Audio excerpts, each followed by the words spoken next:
think it's a great message to the American people. Camera overhead, directly overhead.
Thank you very much.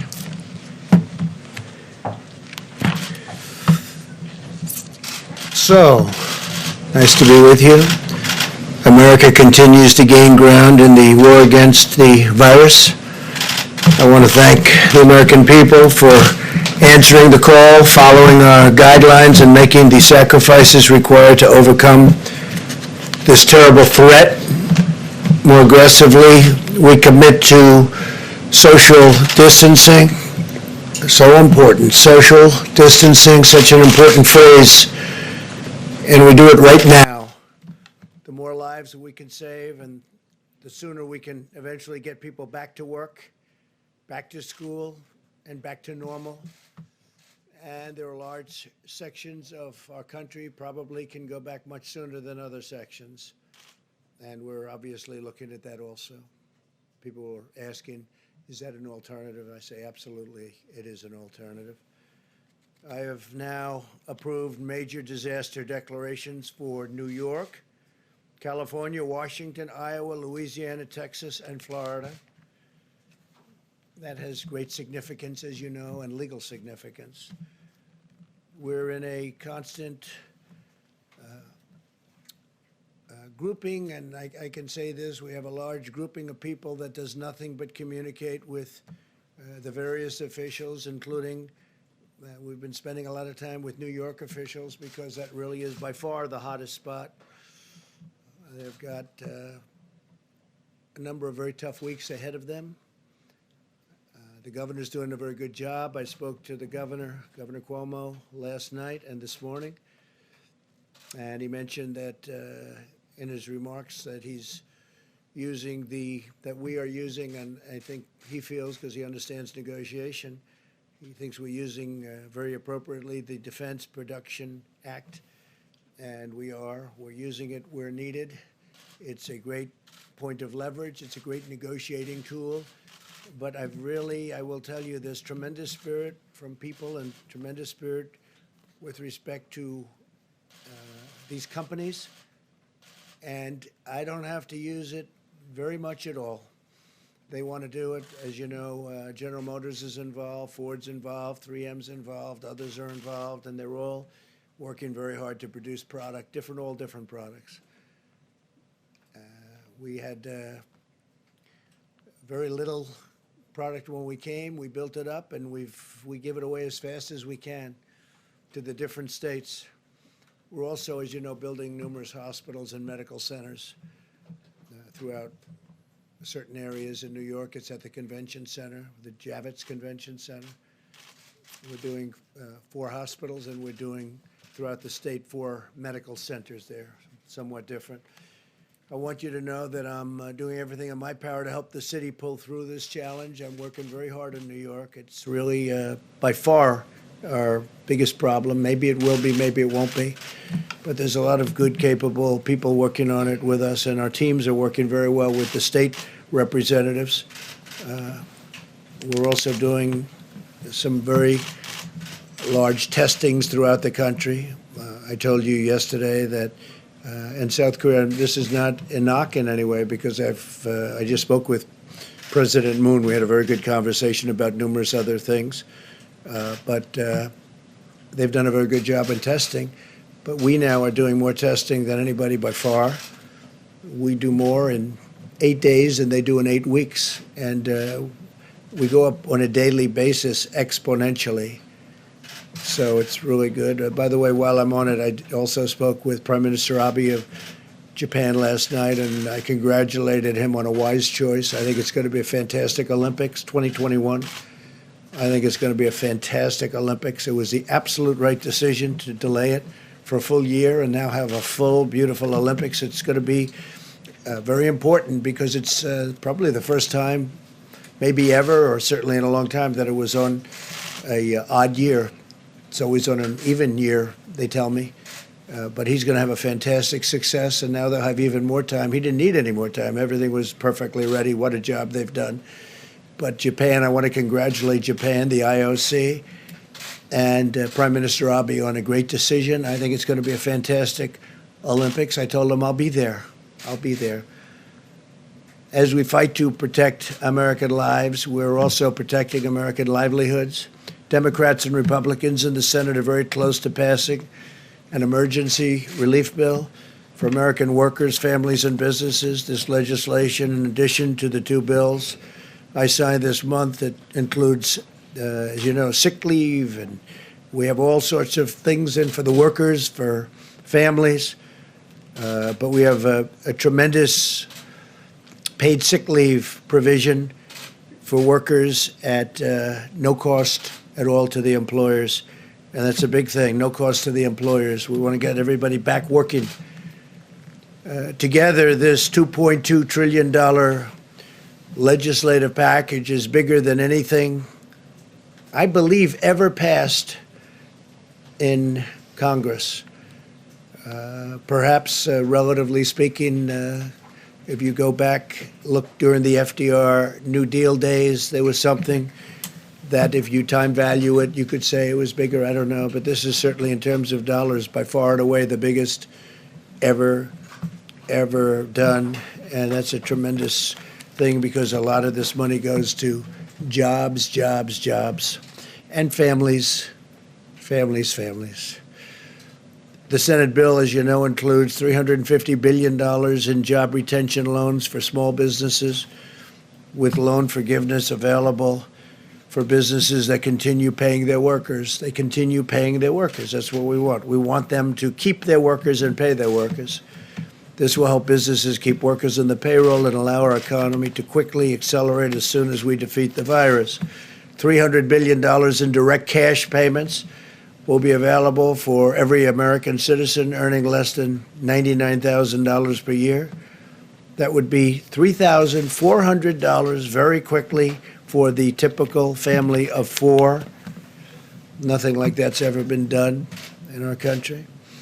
Up to $250 billion in expanded unemployment benefits. The average worker who has lost his or her job will receive 100% of their salary for up to 4 full months. Unlike normal unemployment benefits, independent contractors and the self-employed will be eligible. So you have independent contractors and self-employed people will be eligible for this. Over $100 billion to support the heroic work of our doctors, nurses, and hospitals. They've been incredible. $45 billion for disaster relief fund. So we are setting up a fund of $45 billion for disaster relief. That's more than doubling the amount available to support my national emergency and disaster declarations. It's a doubling up. $27 billion to build up the strategic national stockpile with critical supplies, including masks, respirators, pharmaceuticals, and everything you can imagine, because it was very depleted, like our military was depleted. Now we have a brand new military. Never had a military like this. We have equipment either coming or it's already come. For the most part, it's already come, but we have a lot of things that will soon be coming. Planes, missiles, rockets, lots of things. But the stockpile was very depleted, like everything else. This will also include significant funding for the development of vaccines on top of the $8 billion we approved several weeks ago.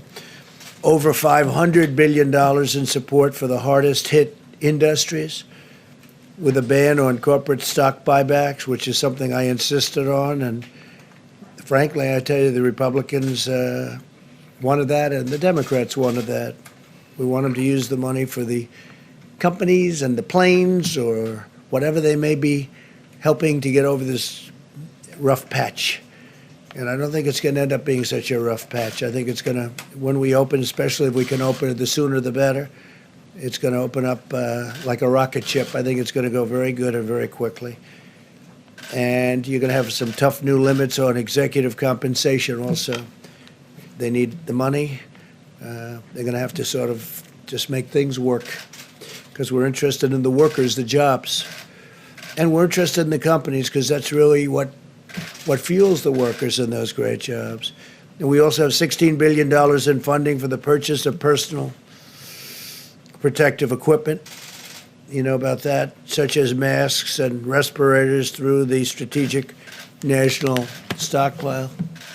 I encourage the House to pass this vital legislation and send the bill to my desk for signature without delay. I will sign it immediately. We will have a signing, and it'll be a great signing and a great day for the American worker and for American families, and frankly, for American companies, some of which were having the best years they've ever had these last few years. And then a little bit less than a month ago, they went into a position that they haven't seen because of the hidden enemy, the virus. Earlier today, I spoke to the leaders of many of America's amazing nonprofit organizations. I thank them for their unwavering devotion to American people, to American families, to our nation. And they have been fantastic. They've been collecting supplies, distributing food, supporting healthcare workers, caring for vulnerable workers and families. I encourage them to continue to do it. But I'll tell you, the nonprofits have been fantastic. They've been great. They're great people, actually. I know a lot of them. Finally, I want to provide a brief update on the critical supplies. Through FEMA, the federal government has delivered or is in the process of shipping 9.4 million N95 respirators. Think of that, 9.4 million. 20 million surgical masks, and we have others that we think are going to be delivered pretty quickly. The whole world, you know, it's not just us, it's not just the states. The whole world is trying to get these things, so in competition with many, many countries. I believe today you broke the 150 mark for the virus. We have 150 countries, over 150 countries where you have this virus. And nobody would ever believe a thing like that's possible. Nobody could have ever seen something like this coming. But now we know, and we know it can happen and happen again. And if it does, somebody's going to be very well prepared because of what we've learned and how we've done. It's been incredible how we've done. Remember, there's more tests than anybody by far. And the news, the reporters, the media always likes to bring South Korea. They called me and they told me, it's amazing, your testing procedures are amazing. Plus, we have a test that's a very high-level test, and it's a test that's very accurate. 3.1 million face shields, 2.6 million surgical gowns, 14.6 million gloves, and almost 6,000 ventilators, which go to the areas of greatest needs. We sent, over the last day, 4,000 ventilators to New York. And I spoke with the governor about that. He was happy. I spoke with the mayor also about that, Mayor de Blasio. He was very happy. It's hard not to be happy with the job we're doing, that I can tell you. Throughout this national emergency, everyday heroes continue to step forward and demonstrate the extraordinary character of our nation, including the people behind me. By the way, these people are amazing. They are amazing people, and they become, I don't know, maybe I should just speak for myself, but to me, they become friends. Maybe they don't like me. Maybe they don't. Maybe they do. I don't know. All I can tell you is they're talented people. They work very hard. In Maryland, a 7-year-old boy used his own birthday money to buy meals for dozens of senior citizens. In Nevada, a college student recruited 90 of her friends to help deliver groceries and supplies. to the most vulnerable. This is happening all over the country, thousands and thousands of instances. I could stand up here all day and tell you about other things. In Minnesota, hundreds of medical students have volunteered to provide child care for hospital workers, helping to keep our doctors and nurses on the front lines, fighting to save lives.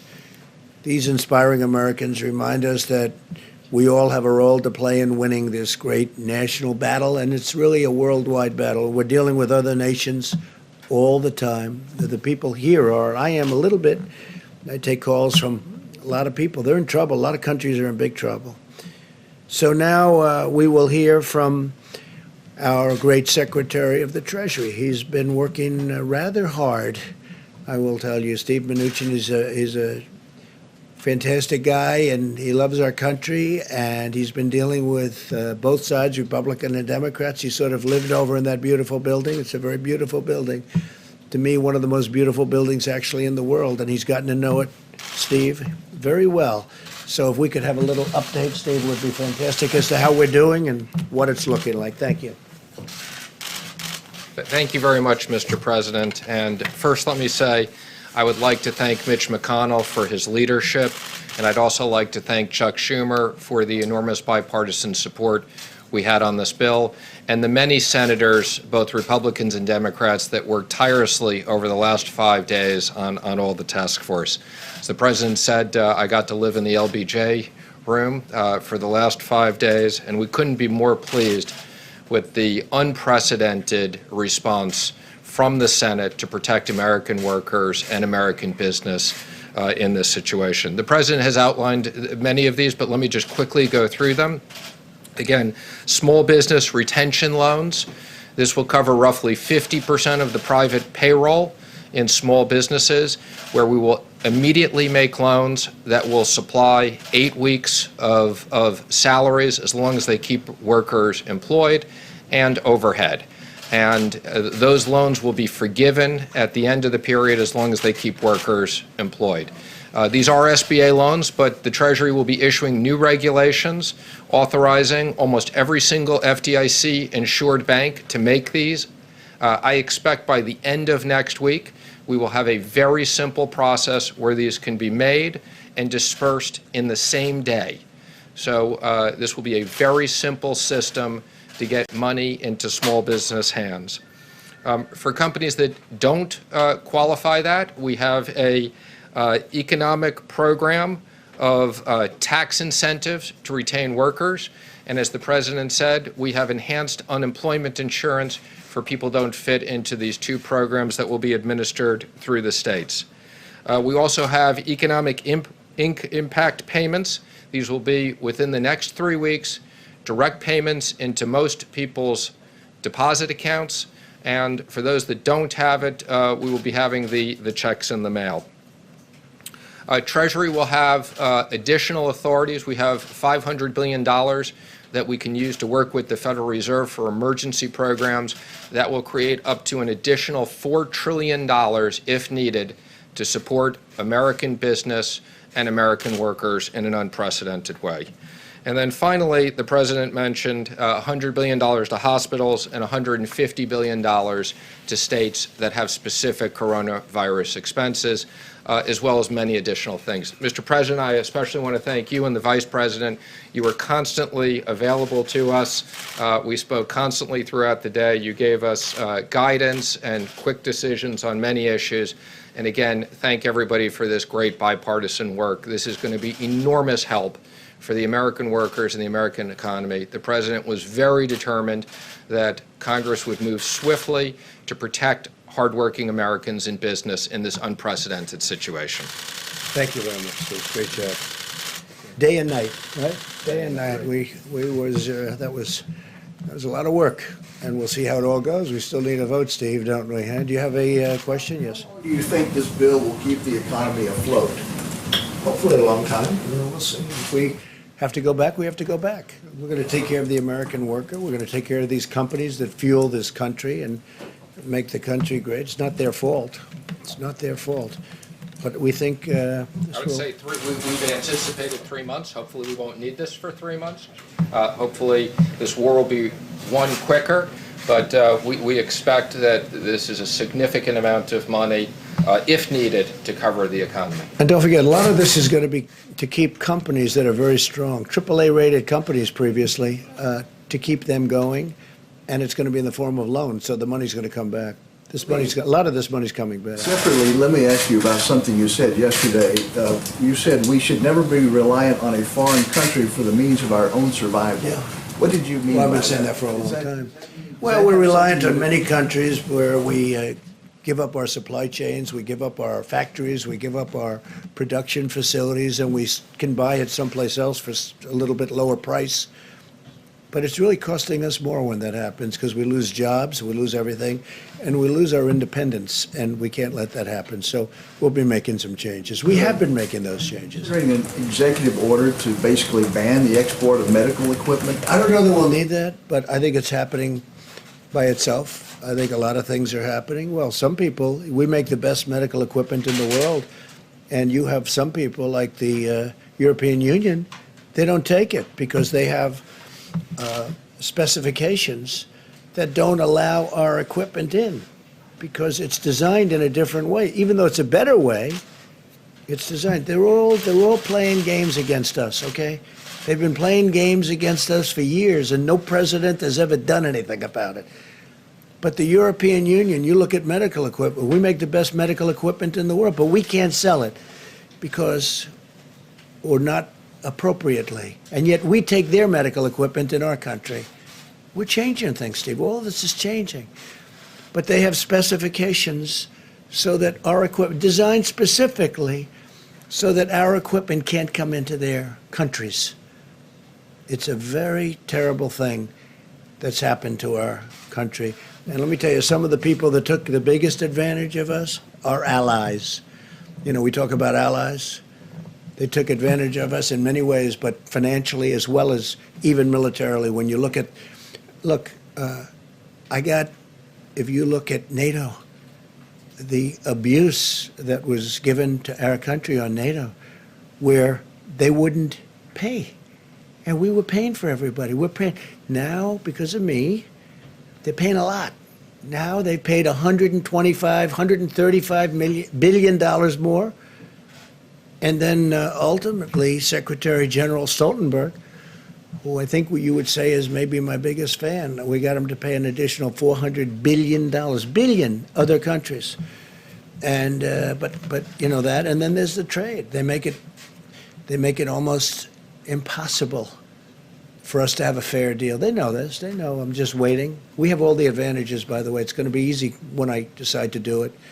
But this isn't the right time to do it. But we've been treated very, very unfairly by the European Union. Please.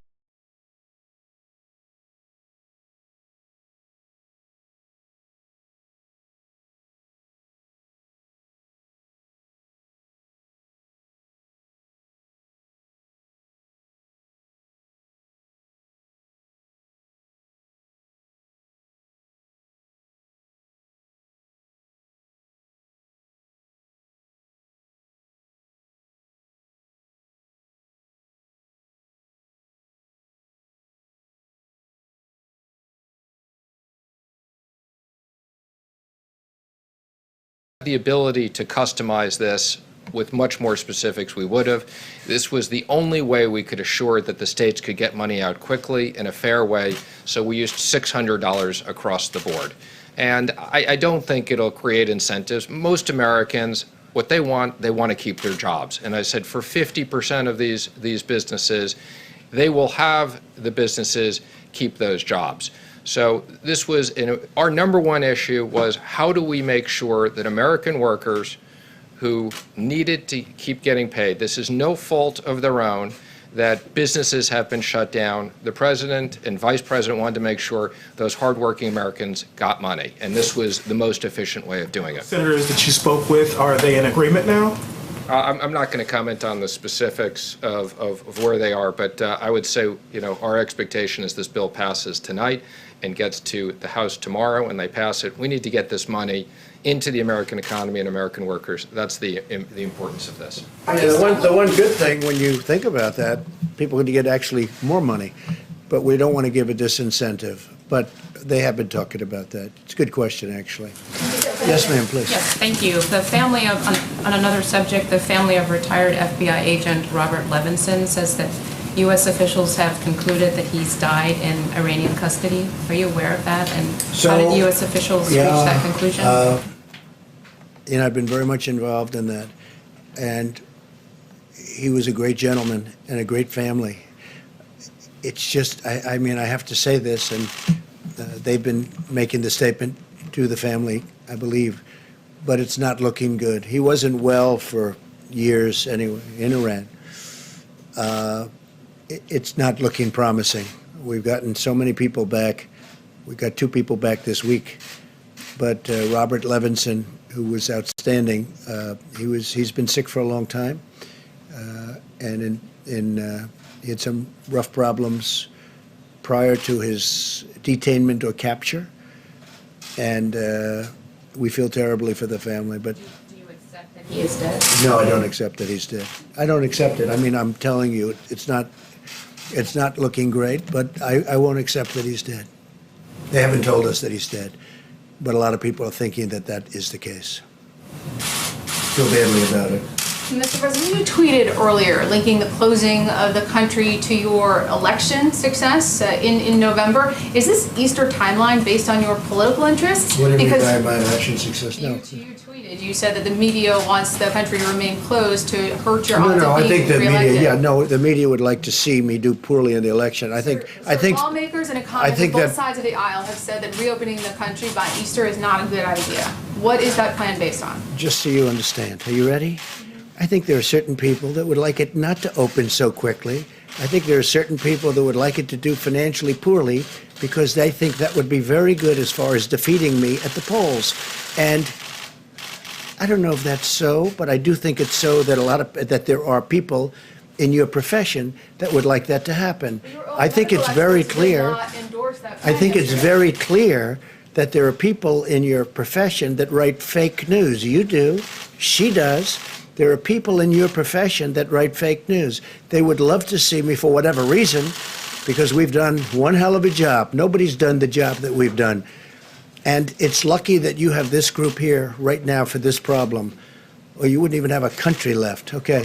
Go ahead, Mr. President, 2 questions. The first one, once you sign the $2 trillion package, how soon or how rapidly do you expect to see Who you economic with? growth? Who you with? I'm with CBN. And my second question is, we are hearing you are pushing for April 6th to have direct payments issued to taxpayers. Is that the target date? I think it's Again, very much. I would say our expectation is within 3 weeks, we will have direct payments out where we have depository information, and we're looking to get a lot more information, and we have procedures to do that. So 3 weeks for that, and I would say the end of next week, we want all the banks to be able to originate loans same day. Thank you, Mr. President. I have 2 questions for you. One is that tomorrow you're going to be speaking with the G20 leaders, and I want to know if you're going to lead an effort to craft a worldwide ban on wild animal markets so as to prevent another pandemic, given that COVID-19 is a zoonotic that was transferred to humans in trade of exotic animals. Yeah, I don't know that subject's going to come up. There is a lot of talk that that's how this all happened, came out of China, and they say that's how it happened in China. So it's something maybe will be talked about, but it's not the top of my list. Yes, I think we're going to have a very good conference tomorrow. Well, and to follow up, also, and Dr. Ashish Shah, who's the head of Harvard's Global Health Institute, says that the key to getting this economy open as soon as possible is to test everyone who needs testing so we can quarantine all infected individuals and allow everyone else to go back to work immediately. Would you subscribe to that strategy? No, but we have tested more than anybody. I saw him. And if not, how many deaths are acceptable? Yeah. How many? None. Okay. How many deaths are acceptable to me? None. Okay, none. If that's your question. Look, I saw him. I saw his statement. We have tested by far more than anybody. We're testing more than anybody right now. There's nobody even close. And our tests are the best tests. They're the most accurate tests. But if you're saying we're going to test 350 million people, I watched his statement.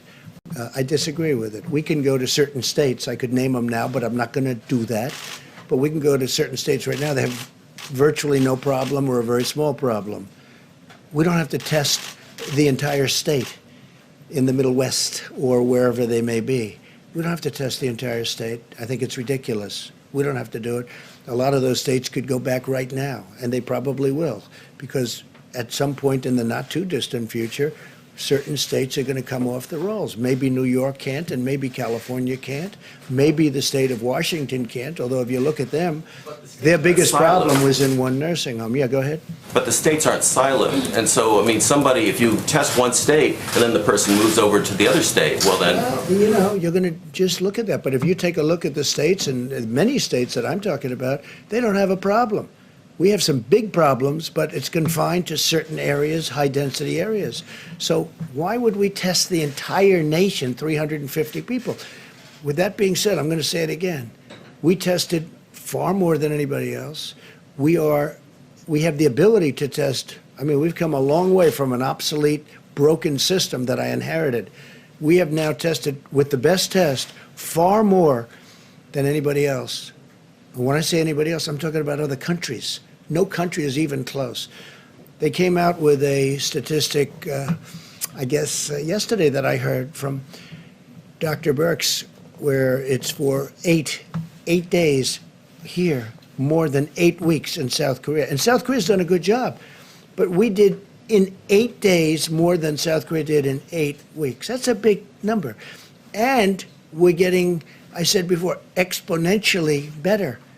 Every day it's going up substantially. We have an incredible apparatus built now. But no, I don't want to test 350 million people.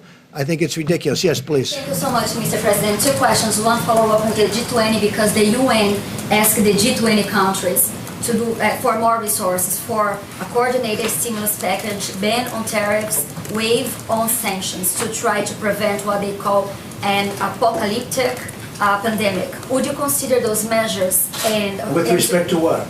On tariffs, and also related also to waive tariffs, and also Look, we have strong sanctions. borders. Yeah. And would you consider to join this global effort? So before I came here, we weren't into borders. We had a country, people could come in. We had a whole different deal. Now we're up to almost 164 miles. Think of that, 164 miles of wall, big, beautiful wall. And in those areas, it's very, very tough to come in. We've been very tough on the borders. I mean, where we have the wall built, nobody's getting through. Now, they're going around, but that's a long trip. They're going around. That's the way they get through. But, no, I'm very strong on borders, and I don't want people coming in here. What I want is, if they're going to come in, they have to come in legally. They have to come in through merit. We're not having the people that you're talking about come into our country. All right. Just a follow-up on another Thanks, question. sir. Question for you and then for Dr. Fauci, if you'll let me. Both Republican and Democrat packages of the stimulus included $25 million worth of funding for the Kennedy Performance Arts Center here in Washington, D.C. Shouldn't that money be going to masks, respirators? Well, I'll tell you what, I approved that. And I knew it was $35 million, and we actually took off 10. But I'm a fan of that, although I haven't spent time there because I'm far too busy. I'd love to go there evenings, but I'm too busy doing things because that's more important for me than going there. But the Kennedy Center has suffered greatly because nobody can go there. It's essentially closed. And they do need some funding. And I said, look, that was a Democrat request. That was not my request. But you got to give them something. It's something that they wanted. You know, it works that way. The Democrats have treated us fairly. I really believe that we've had a very good back and forth, and I say that with respect to Chuck Schumer. I spoke to him a number of times. But, you know, they had requests also. So that was a request. There were 35, as you know, and it came down to 25. We got it down to 25. We agreed. I said, that's a lousy soundbite. That's not a good soundbite, but that's the way life works. With that being said, the Kennedy Center, they do a beautiful job, an incredible job. David Rubenstein does a fantastic job. He's very much involved, and he puts up a lot of money, and he does things that a lot of people wouldn't be able to do or do. But they've been essentially closed. They have tremendous deficits that are built up. I mean, this thing has been devastating to it. So I didn't have a big problem with it. But this was a request from the Democrats. because of the fact that they have a facility that's essentially closed up. Yeah. Another question, sir. In other words, you couldn't go there if you wanted to. If I wanted to go there tonight to look at Romeo and Juliet, I'd love to see Romeo and Juliet tonight, right? You know what would happen? They say, sorry, 250 people or 50 people, whatever it might be down to. Go ahead. And then earlier today, Senator Marco Rubio told RCP that, quote, the World Health Organization showed favoritism to China, unquote. And then Representative Michael McCall, the ranking member on the House Foreign Relations Committee, he questioned the integrity of the World Health Organization's director, saying, quote, that there were several red flags in his past with respect to his relationship with China. Do you agree? Do you think the World Health Organization showed favoritism? And then once all the dust settles, do you think that the United States should re-explore its relationship with the World Health Organization? Well, I think there is certainly a lot of talk that has been very unfair. I think that a lot of people feel that it's been very unfair. It's been very much sided with China. And a lot of people are not happy about it. At the same time, Dr. Fauci and myself and other people, there are people on there that we like and we know. A lot of, I think your friends are on there, a lot of good people, a lot of good professionals. I don't know, it'd be interesting to hear if you'd like to talk about the World WHO. But the fact is that I have heard for years that that is very much biased toward China. So I don't know. Doctor, you want me to get you into this political mess? No, I don't want you to do that, but I will. Tedros is really an outstanding person. I've known him from the time that he was the Minister of Health of Ethiopia. I mean, obviously, over the years, anyone who says that the WHO has not had problems has not been watching the WHO. But I think under his leadership, they've done very well. He has been all over this. I was on the phone with him a few hours ago, leading a WHO call. Praising China's transparency, sir? No, I'm not talking about China. You asked me about Tedros. The World Health Organization praising China for its transparency and leadership on their response to the pandemic? You know, I can't comment on that because, I mean, I don't have any viewpoint into it. I mean, I don't even know what your question is. Can I follow up on that phone call, please? Welcome to the group. You know, let me just tell you, I've heard that for years. I spoke to him yesterday. Seems fine to me. I don't know. But we're the ones that gave the great response, and we're the ones that kept China out of here. And if we didn't do it, you'd have thousands and thousands of people would have died, that are now living and happy. If I didn't do that early, call on China, and nobody wanted that to happen. Everybody thought it was just unnecessary to do it. And if we didn't do that, thousands and thousands of people would have died, more than what's happened. So that's it. All right, maybe one more. Steve, go ahead. When you have this G20 meeting tomorrow, what sort of coordinated response are you expecting? We're going to have a meeting with the 20 nations total, including us, and it'll be a conference call tomorrow morning sometime. I look forward to people I know I like. I think in every instance I like every one of them. But it'll be an interesting call. You'll be the first to know. Next week, when the 15-day period ends, what should we expect then? Are you going to extend it for another we'll week? Be talking. I'll be speaking. I'll be speaking with Tony. I'll be speaking with Deborah. I'll be speaking with some of the people that they like and respect, and they're going to bring along with them. We'll be speaking to Vice President Mike Pence and Steve, and we'll be speaking to everybody. I'm not going to do anything rash or hastily. I don't do that. But the country wants to get back to work. Our country was built to get back to work. We don't have a country where they say, hey, let's close it down for 2 years. We can't do that. It's not our country. So we're going to be talking, and it could be we'll do sections of our country. There's big sections of our country that are very, little affected by what's taken place. Then there are other sections that are very heavily affected. So there's a big difference.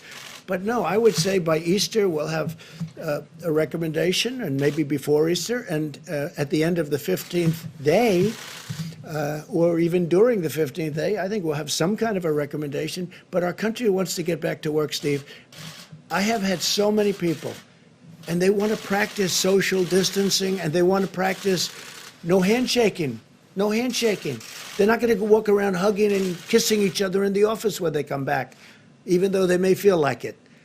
They're going to wash their hands more than they've ever done. They're going to do all the things you're supposed to do. But Steve, you know what? It's time. People want to get back to work. I get it from both sides, in all fairness. And maybe it's a combination of both. Tony said before, a combination of both is it's sometimes very good. But there are areas that possibly, probably, they won't qualify. There are other areas that qualify almost now. So we're going to have to see what happens. But it'll be an interesting period of time. I'd like to get our country back. I have tremendous numbers of people wanting to go back. You have store owners where the store is sitting there. They don't know what's happening. They got to get back.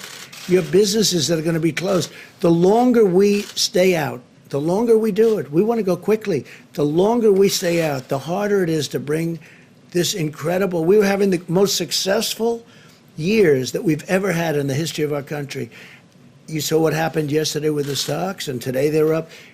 I'm telling you, if Steve gets the deal done, the incredible incentive deal is going to take care of people. It's going to take care of our workers. It's going to take care of companies that employ all these workers, small and big. By the way, I would say we spend more time on the small companies, Steve, than we did on the big companies. You know, people ask about that. We spent more time thinking about the small businesses than the big, and that's, but you know, that really fuels our country.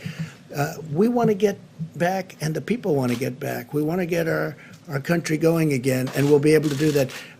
So, Vice President's going to stay with you, and going to take a few more questions specifically, and I will see you tomorrow. Thank you very much. A question for you on the DPA, Mr. President. Mr. President, a question for you on the DPA.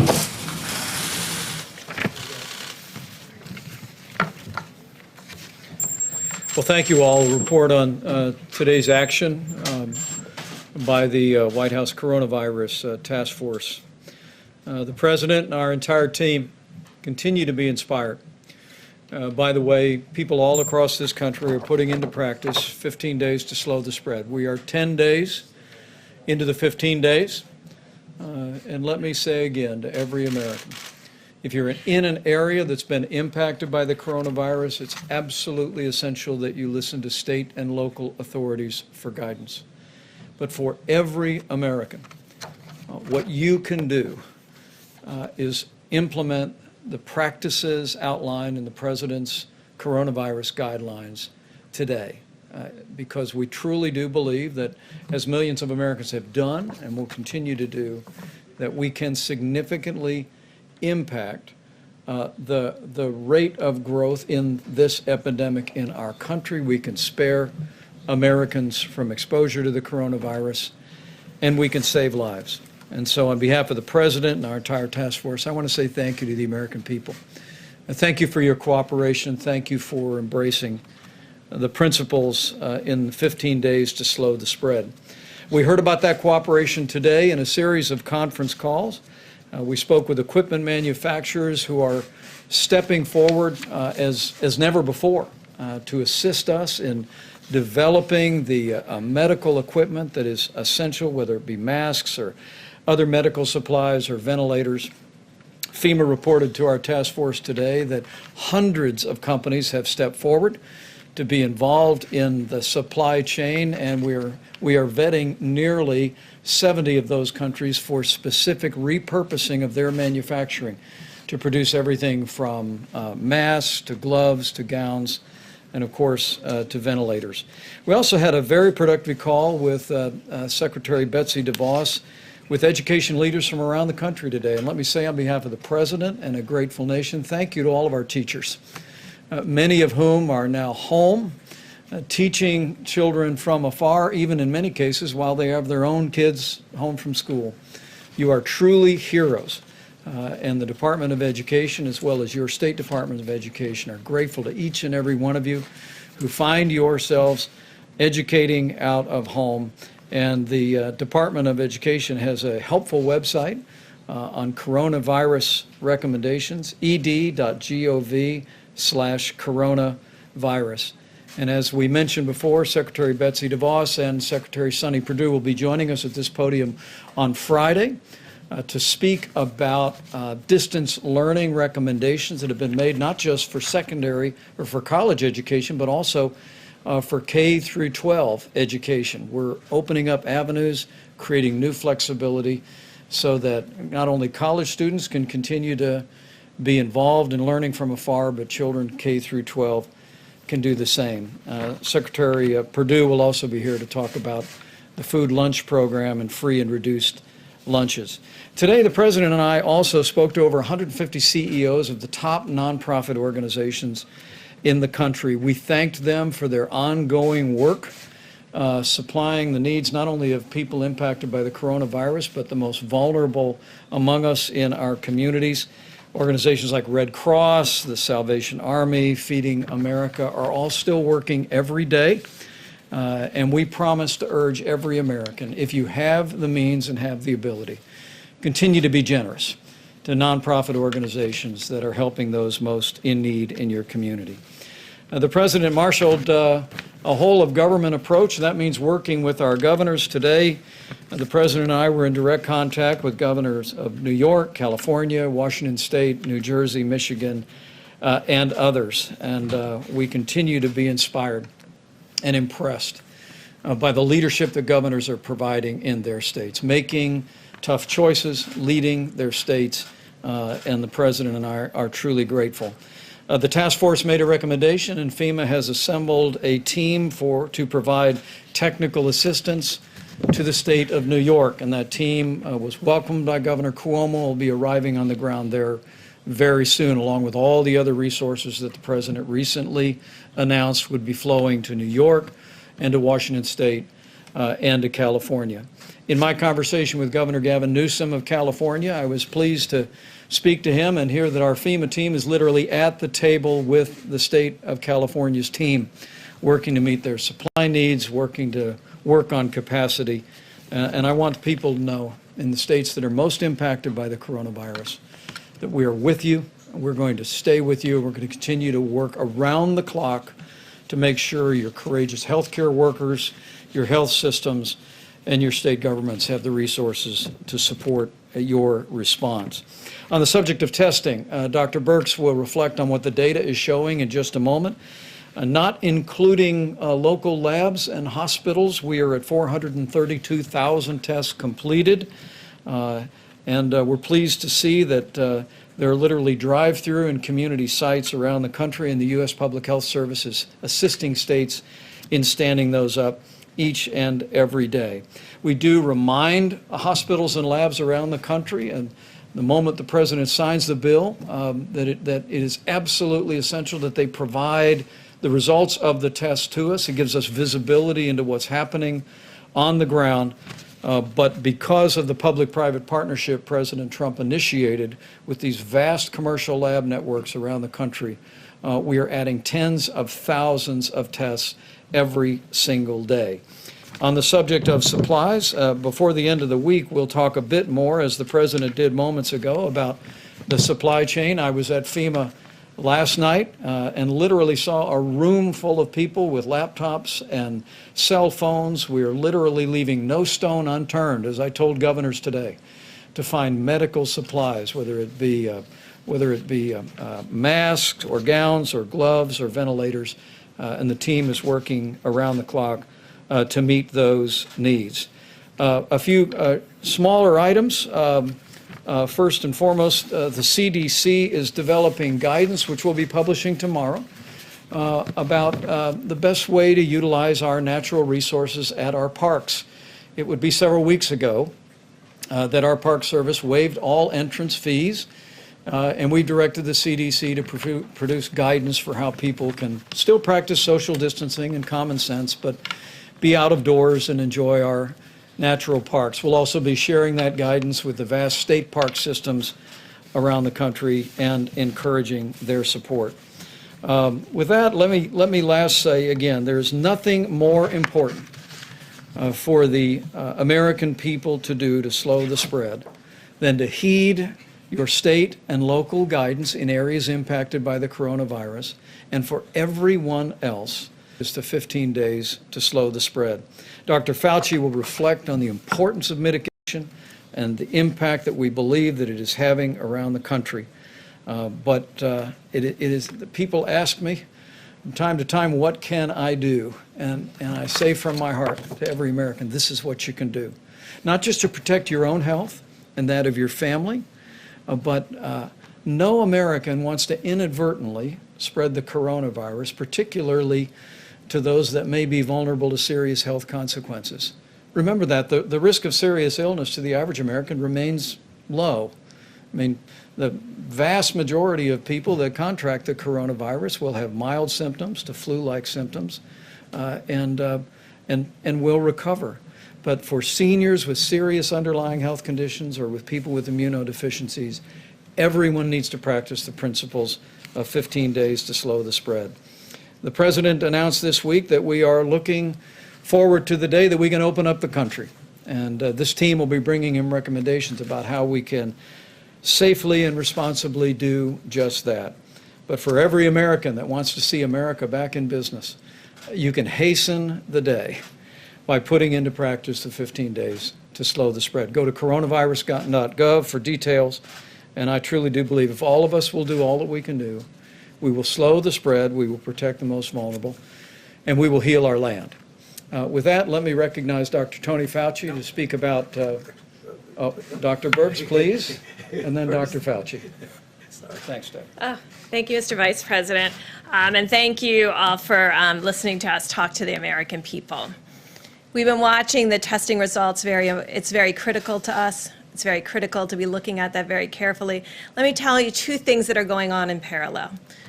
Our system to look at flu-like illnesses is still up and running in county after county and state after state. And why is that important? For those of you who've been following the flu epidemic this year, you'll remember we had flu A, then we had another peak of flu B, and those systems that are in every single state and local government is the platform where we can see whether there's any increase in flu-like illnesses. So if you have very few cases in your state and in your counties, maintain your flu surveillance system that you work closely with the CDC on, and look for changes in your slope of new flu-like illnesses.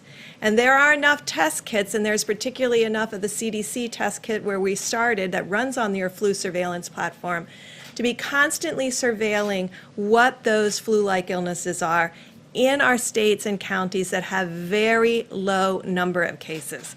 We have counties still with 0 to 1 cases, but they can participate in the surveillance that we need to have out there now by using their flu-like surveillance system, and we thank all of the states who have that up and running. If you go to cdc.gov and go to flu surveillance, you can see state by state, and you can be looking at those curves with us. It's what we're looking at day by day, in addition to the testing results that are coming in.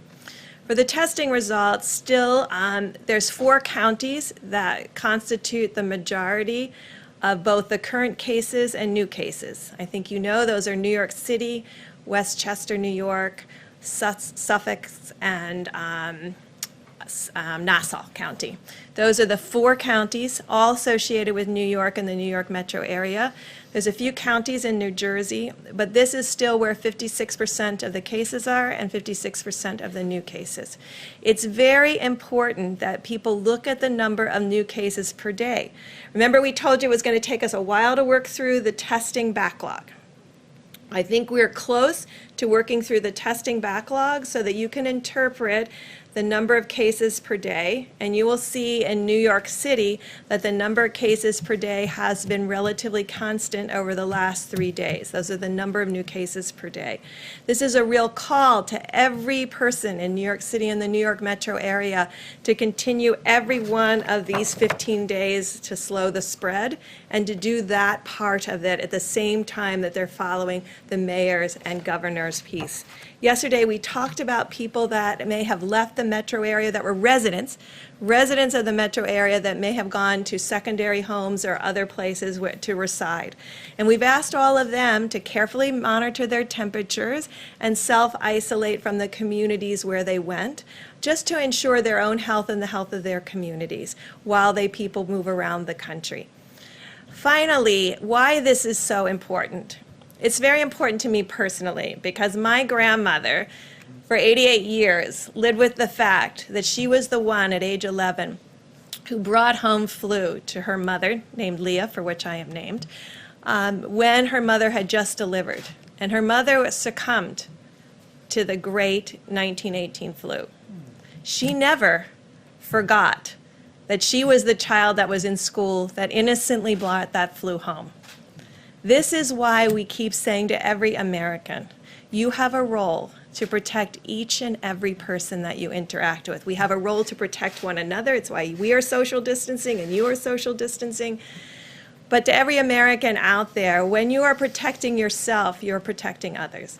And if you inadvertently, I know, brought this virus home to someone with a pre-existing condition, I can tell you my grandmother lived with that for 88 years. So this is what we're trying. This is the message that's important to everybody. This is not a theoretic. This is a reality. You can see the number of deaths that are occurring. We all have a role in preventing them.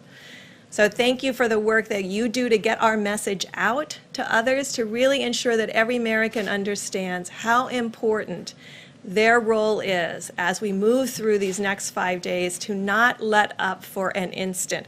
I hear some reports that someone said, oh, well, the new cases in New York are increasing, or the hospitalizations are increasing. The number of new cases over the last 3 days have been consistent, but not rising any more than a consistent day-over-day rise. You will see hospital cases continue to increase because they are a reflection of what happened 1 to 2 weeks ago before the full mitigation efforts were put into place. So each person in every place, no matter what county, what community, what state, can work with us to ensure that we prevent the spread of this virus to others. So thank you. Thank you, Mr. Vice President. I just want to spend a couple of minutes telling you a little bit about some information that I got on our weekly call that we have at least once a week with the WHO, which is led by Dr. Tedros and Mike Ryan, who's the point man there, to give us some information. And in that regard, I want to apologize for my curt response to you when you asked me about the China deal, because I shouldn't have done that. That's not my style. But what I really wanted to say is that my job is that I'm a scientist, I'm a physician, and I'm a public health person, and I don't like to get involved in that stuff. So anyway, getting back to the WHO. So we learned some really interesting information, because obviously the other countries like China and others had been hit prior that we did. One of the things that was striking to me, and I just throw it out because it's something that we will face. We're not facing it now, but we will face. Our Chinese colleagues are very concerned because they went through the entire cycle of the curve to come down. And they have very, very few cases. But what they're starting to see as they're relaxing the constraints on travel, that they're getting imported cases. And they wanted to warn us that when we get successful, make sure you very carefully examine how you're going to release the constraints on inputs. So I know we're going to be successful in putting this under control, but I think we're going to have to remember we don't want to import cases in. That's the first thing for today. The second thing that was important is that it was something that Dr. Birx mentioned, and that is when you look at the inflection of the curves, we now have multiple different countries that have gone through various phases of their individual outbreaks. And you could learn something from them about where you are in your own outbreak. For example, when China went up, what happened is they just didn't turn around. They went from going to, I'll just take an arbitrary number, 500 new cases a day. The next day it was 1,000 cases, then 1,500, and then 2,000.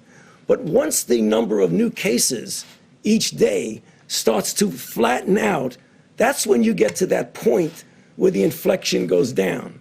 So what things we want to look for, the things that Dr. Birx had mentioned. That doesn't mean you declare victory when it does that, but you know you're at least on the way to where you want to go. And I think that's really very important. The third and final thing that I think gets back to the question that many of you in the audience have asked of us is about, would this possibly become a seasonal cyclic thing? And I've always indicated to you that I think it very well might. And the reason I say that is that what we're starting to see now in the Southern Hemisphere, in Southern Africa, and in the Southern Hemisphere countries is that we're having cases that are appearing as they go into their winter season. And if, in fact, they have a substantial outbreak, it will be inevitable that we need to be prepared that we'll get a cycle around the second time. What does that mean for us and what we're doing? It totally emphasizes the need to do what we're doing in developing a vaccine, testing it quickly, and trying to get it ready so that we'll have a vaccine available for that next cycle. In addition, to do the randomized controlled trials of drugs so that we will have a menu of drugs that we have shown to be effective and shown to be safe. Because I know we'll be successful in putting this down now, but we really need to be prepared for another cycle. And what we're doing, I believe, will prepare us well. Thank you. Thanks, Doctor. We'll take a few questions, please. Mr. Vice President, on ventilators, some really important reporting from the Center of Public Integrity today. They suggested that there's only 16,000 in the national stockpile. Can you just give us some clarity? How many ventilators do you have in the national stockpile? Who else is making them, and how long will it take for them to make a critical mass? Because based on the Center for Public Integrity, it appears there aren't enough if people are going to die as a result. Ventilators has been a singular focus of a good portion of our supply chain stabilization task force at FEMA since the President stood up FEMA's National Response Center. And we're making progress in a variety of ways. First, there is the national stockpile, which you refer, and depending on what's been distributed, we just delivered 4,000 ventilators to New York, including ventilators that we sent to New York City. But there's that number of some 20,000, less than 20,000. I won't dispute your number. Beyond that, there literally are, by most estimates, more than 150,000 ventilators in the broad healthcare system all across the country. We also, working with anesthesiologists, and there was a very important conference call today, we have determined several weeks ago that the devices that anesthesiologists use for outpatient surgery can be converted with the change of a single vent to a very useful ventilator. I actually spoke to Governor Cuomo about that today. He's in the process of surveying all of his surgical centers, as governors around the country are doing. We literally believe there's tens of thousands of ventilators that can be converted now that the FDA has given guidance. And Dr. Birx can probably speak to that in a moment. We actually have produced a helpful video to explain how quickly those devices can be converted. But we're also working with General Motors and other companies to immediately spin up production. Those contracts are being reviewed. We're vetting their capability. But one of the other ideas is, as we look at areas of the country that are most impacted, and now more than half of the cases for coronavirus are in New York State and in the region around there. But we'll want to focus our resources, including ventilators, on where communities are struggling the most with coronavirus. And so one of the ways that we're working through that at FEMA now is by spinning up production and at the same time working with the existing national supply, maybe from areas that don't have a particular burden yet with the coronavirus, and making sure that we're manufacturing, backfilling, and meeting that need. But what I can tell you is we've got an extraordinary team. Admiral Polovchek is a two-star Navy admiral who's doing an incredible job. We literally are identifying resources around the country and around the world. We're contracting and arranging transportation for those. But maybe Dr. Birx, you can speak to the ventilator, particularly the transition. Thank you, sir. So I just want to thank Dr. Mary Peterson and the whole team of the American Association of Anesthesiologists, because they immediately, when we asked them, could these be modified, they went to immediate work on it. They're going to have Q&As up but more importantly, every anesthesiologist in every city has been working with their state and local health officials to really work with them how to change this. And I think that's not only the ventilators that they'll be supplying, they have the people that run those ventilators that are not any longer doing elective surgery. So changing that elective surgery piece over a week ago has freed up a lot of additional resources. When I talk to you about how we've done some things that are very horizontal across the country, but we're collecting data now in a county by county granular way. So it's like any epidemic, it's not equal everywhere. There are places that are very spared, and there's places where there's more. We have a very vast country with a lot of capacity and a lot of infrastructure. And so looking very specifically about where the virus has been, where is it going, who's got freed up resources from where it has been, because it didn't hit all, it hit Washington State earlier than it hit New York, and looking at all of those pieces to really ensure how we can innovatively move equipment around based on the need. And so I know that it has become a place where people are looking at numbers rather than what is needed. Because if you do these projections, when you got to those projections that said, like in Germany and others, that implied that 60% or 50% of the population would get infected, I want to be very clear, the only way that happens is this virus remains continuously moving through populations in this cycle, in the fall cycle, and another cycle. So that's through 3 cycles with nothing being done. And so we're dealing with cycle A right now, not the one that could come in the fall of 2020, although we're getting prepared for it by the innovations that are being worked on, and not the 2021. We're really dealing with the here and now while we're planning for the future. And I think the numbers that have been put out there are actually very frightening to people. But I can tell, if you go back and look at Wuhan and Hubei and all of these provinces, when they talk about 60,000 people being infected, even if you said, oh, right, well, there's asymptomatics and all of that, so you get to 600,000 people out of 80 million. That is nowhere close to the numbers that you see people putting out there. I think it has frightened the American people. I think on a model that you just run full out, you can get to those numbers if you have 0 controls and you do nothing. And we know that every American is doing something. And so I think what our job right now is to carefully detail on a hospital by hospital, state by state, county by county, to outline what the infrastructure needs are and ensure that we're meeting them, both from the stockpile and from the generosity and movement of the American people and other hospitals. Dr. Burks, a lot of folks out there, well-intentioned, are sewing cloth masks and donating them to hospitals. You or Dr. Fauci, can you weigh in on that? Because obviously these people have great intentions, but there's some mixed feedback on whether that's a good idea. I'm sorry. Better than nothing? Surgical. Surgical masks. People are sewing them. So clothing manufacturers, volunteers dropping them off at hospitals.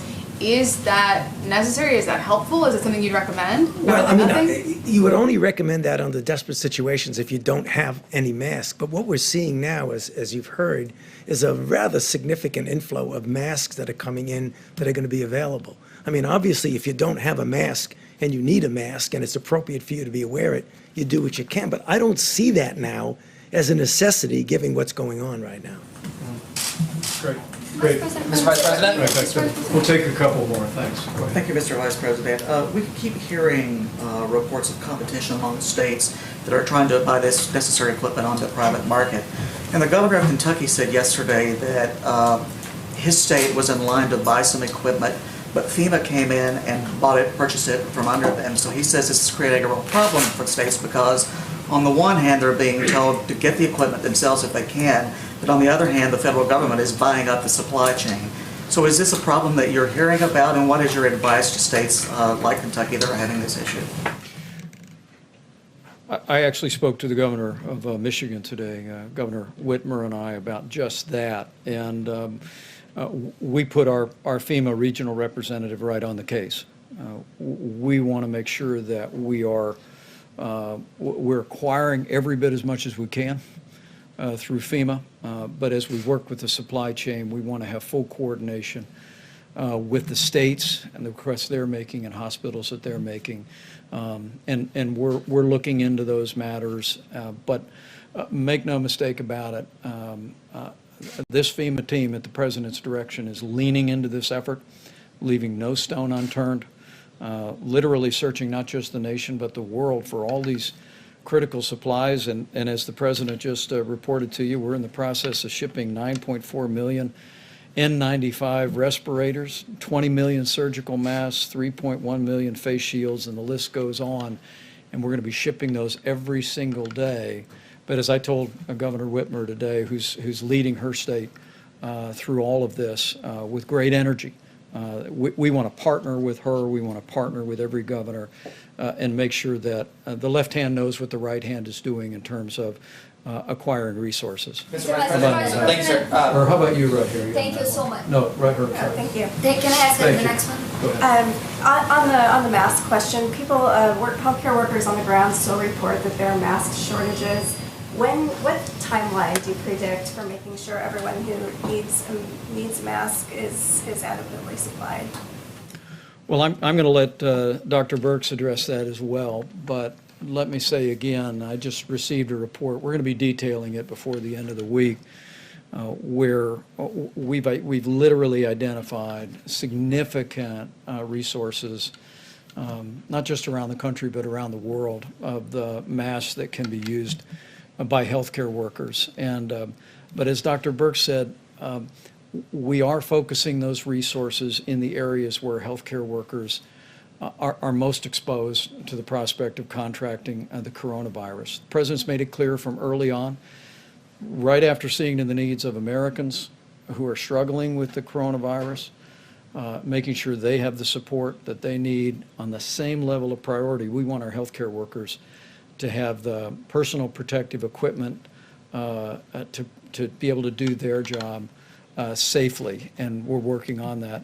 I will tell you, I spoke about this today to several governors, not only the governor of Michigan, but the governor of Indiana, and President Trump and I couldn't be more grateful.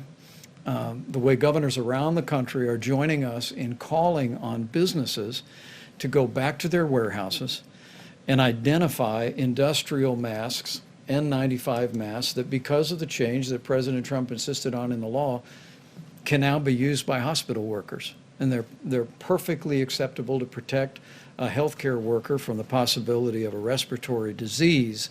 But we're calling on, and our governors are joining us in calling on, every business across America during this time of a great challenge where many businesses are idled.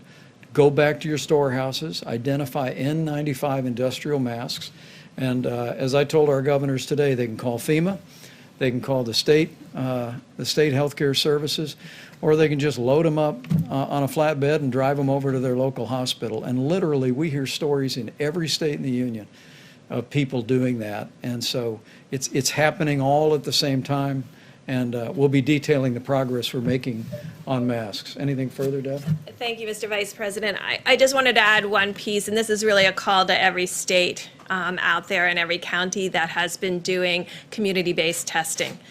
The FDA put out new guidance, we talked about it several days ago, that people can do self-testing in the drive-through, where you give them the materials to do it in their car, and you pick it up in a biohazard bag.